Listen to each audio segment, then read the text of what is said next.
மனிதர்களே, மனம் திரும்புங்கள், மனம் திரும்புங்கள். பட்டயத்தை தூக்குவன் பட்டயத்தால் மடிவான் என்று சொல்லி என்னுடைய ஜீவனானவர் சொல்லி இருக்கிறார். பட்டயத்தை தூக்குன நீங்கள் பட்டயத்தால் மடிந்து தான் ஆக வேணும். இன்று இவரின் மரணம், நாளை இவருக்கு கீழ்ப்பட்டவர்கள், இவரை மறிக்கச் செய்தவர்கள் மரணம் நாளை நடக்கும்.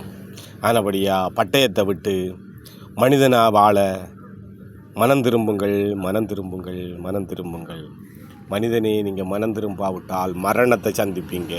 கடவுள் இல்லை என்று சொன்னால் உயிரிருந்தும் பிரேதமாய்த்தான் இருப்பீர்கள்.